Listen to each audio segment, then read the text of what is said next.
सभी को नमस्कार। कैसे हो आप सब? आई होप आप सब अच्छे होंगे। तो देखो, ये यूपीएससी की जीएस पेपर फर्स्ट की आंसर राइटिंग है, ठीक है? तो कैसे किया जाता है, क्वेश्चन को हैंडल कैसे किया जाता है, कैसे क्वेश्चन को पकड़ा जाता है, उसमें मैं सब आपको बताऊंगा, अप्रोच भी बताऊंगा, ठीक है? जीएस पेपर फर्स्ट है।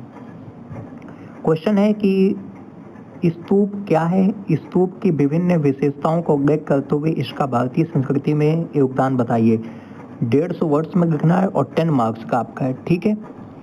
अब देखिए कि स्तूप क्या है, वर्ड्स पकड़ो। स्तूप क्या है? स्तूप की विभिन्न विशेषताएं बतानी है, ठीक है? भारतीय संस्कृति में इसका योगदान क्या है, किसका? स्तूपा का, ठीक है? तो ऐसे बताना है। इसका इंट्रोडक्शन कैसे लिखना होता है, ये आपका इंट्रो है। 3-4 लाइन में आपको इंट्रो देना है, बहुत अच्छा।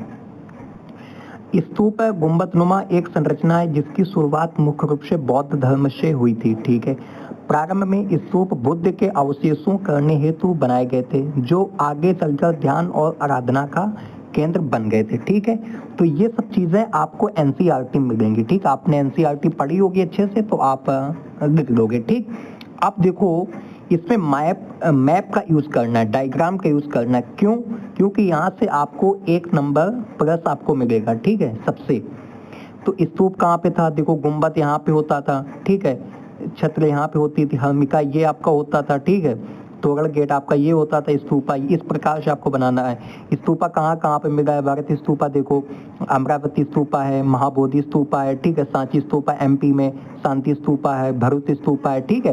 तो ये स्तूपा आप मैप आप दिखा सकते हैं। अब देखो, इसमें कहा गया कि विभिन्न विशेषताओं, आप स्तूप की विशेषताएं बताइए कि इसमें अर्ध गोलाकार होता था, इसकी स्ट्रक्चर क्या होता था, इसका हल्मिका क्या होता था, उस चीज के बारे में बात की जा रही है, ठीक है?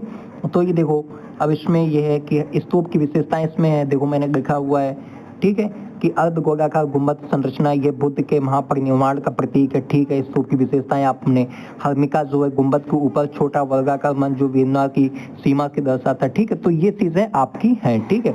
अब इसके बाद नेक्स्ट देख सकते हैं कि इसमें त्रिछत्र बता सकते हैं कि हर्मिका के ऊपर 3 छत्र या त्रिरत्न होता था, बुद्ध होता था, ठीक है? धम्म है, संघ का प्रतीक होता था, ठीक है?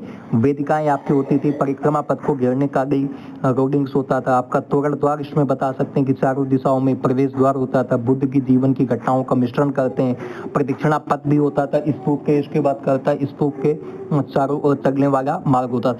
तो ये आप इसकी यानी कि विशेषताएं बता सकते हैं। जो डिमांड थी कि स्तूपा क्या है, स्तूपा के विभिन्न विशेषताओं को लेकर, ये तो आप ये चीजें जो आप देख रहे हैं, ये डायरेक्टली इनडायरेक्टली